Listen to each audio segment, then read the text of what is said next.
Hi,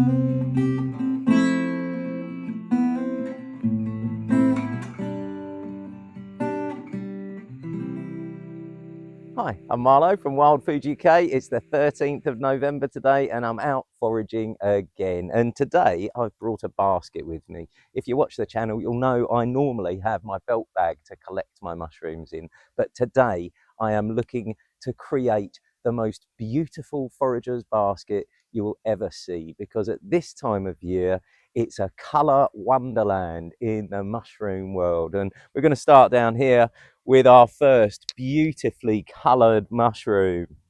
What we've got down there, what you're looking at, is a baby wood blewit, the Pestle or Colourful nuda. Let's cut this and turn it over and look at that. Now you might think that it couldn't get more pretty than that, but just wait and see. So now we're going for some striking white mushrooms. All around here we have beautiful little snowy wax caps, and wax caps are going to be the main feature of this video. Have another close look at those slightly decurrent gills. This is Cuphophilus virgineus, which as it matures will flatten out like this one here, sometimes become even conical shaped. Now, this is not a beginner forager's mushroom, not like the blewit. The blewit is very, very safe for beginners. The reason I don't think this is a beginner-friendly mushroom is because there are plenty of toxic white all over mushrooms. Purple is a safe colour in the mushroom world. White all over is not. But I know what these are. They're quite tasty and they have a lovely texture. So these are going to go in the basket right now. So we've just come a tiny bit further in this graveyard, which is amazing for fungus at this time of year. And we found a lookalike for our snowy. This is in a completely different genus. This is a Clitocybe. I can actually smell it already. It's amazing. The snowy can discolour to this colour, and the fragrant funnel, the Clitocybe fragrans, can be paler. Turn them over and you've got slightly decurrent gills on the Clitocybe as well. Now this one here absolutely stinks of aniseed. This is not one I consider a good edible. Some books say it's edible, and I think it is classed as edible, but it's not one that you really want to go for, certainly not as a beginner, because the Clitocybe group are full, or the Clitocybe group is full of toxic lookalikes for this mushroom. So I'm going to leave these behind to smell and look pretty. There are literally mushrooms everywhere, but as foragers, we're not really interested in those little ones. This one down here, though, is much bigger, and I think you'll agree, absolutely beautiful. This is the crimson wax cap, which I'll show you some a bit later on in the video, will fade from this amazing red colour to much paler, to sort of orange and then almost whitish. You can see that orangey stem and those red gills, and the size of this is what's telling me it's the crimson, not the scarlet. I will show you the scarlet a little bit later on. Now, although this isn't the most common mushroom in the world, it is extremely common locally to here, so I don't mind taking a few. This one here, because I've picked it, is certainly going in the basket. But I do think in the wax cap world and at this time of year, there are better edibles than this one anyway. So this is the only crimson I'll be picking today.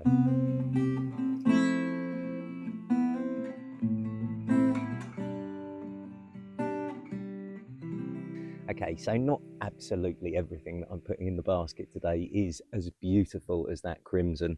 Have a look down here. We have some stump puffballs, which are, let's see, I believe still in their edible stage.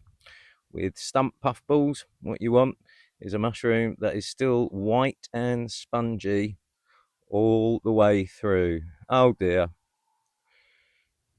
That is not an edible puffball. Oh well, that one's not going in the basket. So we've got another really pretty coloured mushroom down here, but this one isn't going in the basket either. This is our false chanterelle, Hygrophilopsis or Antiarcha. Now, this isn't really the dangerous lookalike for the chanterelle. This one's mildly toxic. The truly dangerous lookalike for the chanterelle is called the jack-o'-lantern. That one is highly toxic. These are eaten in certain parts of Europe, I believe. Cook them well. They're not one that I eat though, so this one's not going in the basket today.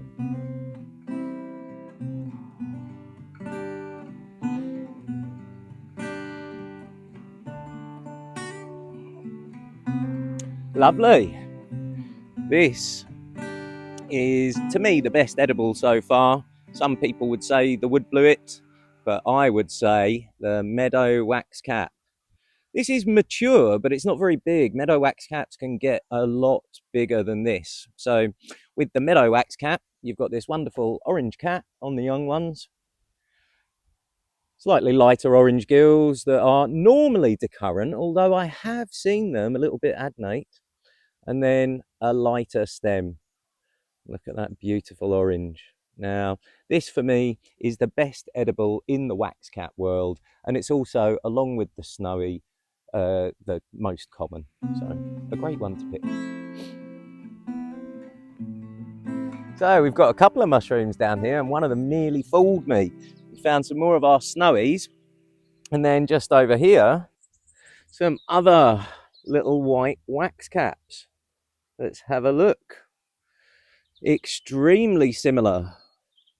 Pale in colour. This one's slightly off-white. This is our snowy. Decurrent white gills. Both have those transverse gills. You can see it a little bit better on here. Gills that cross over between the main gills. The main difference between these two mushrooms, again, like the fragrant funnel, is the smell. This one smells very clearly like incense. This is the cedarwood wax cap. Now, this one I know to be a lot less common than the snowy, and to be honest, something that smells like incense isn't something that I would look forward to eating. So I'm leaving behind the cedarwood wax caps and making sure all of the rest of my snowy wax caps smell very, very mildly of mushroom. Those little fungus there are some mycenas. There's lots of different mycenas growing around this graveyard today. Beautiful little bonnet fungus. Called mycenas because apparently the caps of them is the same shape as the Mycenaean warriors' caps, a Greek tribe, the Mycenaeans. Anyway, that's not what's most interesting right here. What's most interesting right here is these beautiful orangey little club-shaped fungus. These are the very famous Cordyceps militaris, which are a mushroom that's being sold for its medicinal properties now. It's apparently a mushroom that will increase your energy levels and your focus. I think that they have been totally proven to do so by medical science, but I'm going to do a bit of research on that and do a full-length video on Cordyceps for you guys soon. Anyway, these are growing from a little grub underground, normally a moth larvae or some other sort of larvae. So from the wild, you never find many of them. You'd never be able to pick yourself enough for any kind of medicinal dose. So I'd always go for the farmed ones for those purposes, not ones you find in the wild. Anyway, beautiful. Cordyceps militaris.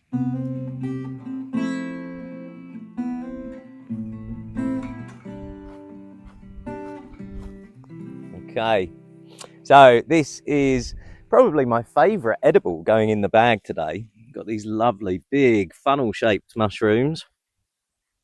Used to be Clitus ibe geotropa. Now they're Infundibulus ibe geotropa. These are one of my favourite edibles. Now you can just about make out in the centre of this big funnel an umbo there. Again, the same thing applies really. White all over is a dangerous mushroom, but this one is quite distinctive. There's a few more over here. Let's have a look at these.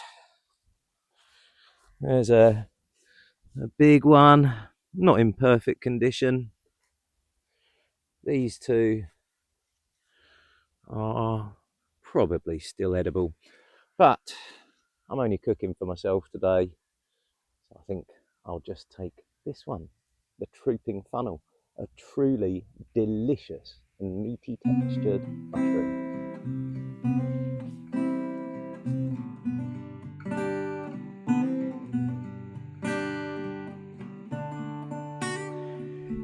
This field is absolutely full of old crimson wax caps. There are hundreds. I did pick this one more because it just looks so beautiful. But follow me over here. Watch out for the crimsons, Eric. Oh, there's one that's been knocked over. So that one can go in as well. More beautiful crimsons over here and around there. But just here, we've got something even more striking. This is smaller. There's a young one. And here we have our Scarlet wax cap. This is about as big as I've ever seen a scarlet wax cap get, but look at that stunner. Here's the difference in size. This is about the biggest scarlet I've ever seen, and this is an average sized crimson wax cap. Now, if you turn them over, we have the much redder stem. The gills do start off very red, but they'll fade quite quickly. So this one is the scarlet wax cap. This one is the crimson wax cap. Both absolutely beautiful edible mushrooms.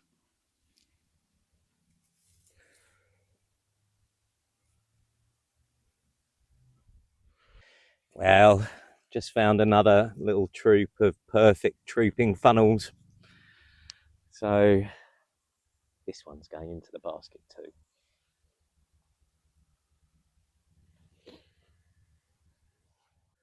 So I'm doing a video about beautifully coloured mushrooms, and we've come across these.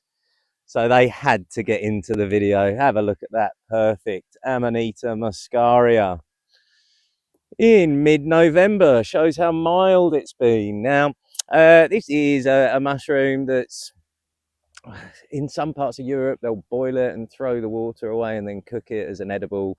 And then I'd assume it's probably also consumed in quite a few university campuses most weekends because it is a hallucinogenic mushroom. Look at that stunner there, Eric. It's kind of almost better from this side. I'll grab the camera to show people. Look at that. Absolutely stunning. Yes, but this is not a mushroom that's going in my basket for dinner. There is a little baby, one of these. And this is a mushroom that will get to 2 or 3 times as big as that. This is the Pestle puffball. And unlike the stump puffball I showed you earlier, this one was nice and hard and it's pure white all the way through, which makes this a nice little edible for the bag. Yeah, over here. Didn't see this one before I stood up, but as I said, these Pestle puffballs can get quite large. This one though, I think, yes, I can feel it. It's not quite in perfect condition. The cap of it is. So we'll use the cap, throw away that stem.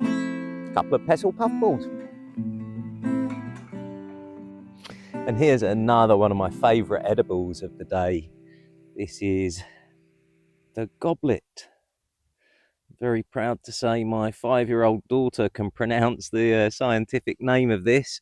It's Pseudoclitocybe cyathiformis, which is quite a mouthful. Now, this is a wonderful mushroom to get confident and familiar with, but it has some lookalikes in the Entoloma genus, and some of those Entolomas are highly toxic. So this is one that, like I say, is one you want to get truly familiar with and 100% confident of your identification before you think about eating. But when you do, you're in for a winter treat. This is a mushroom that I expect to find from now, middle of November, right the way through to February sometimes. The goblet, they get twice as big as this as well, and they're very tasty.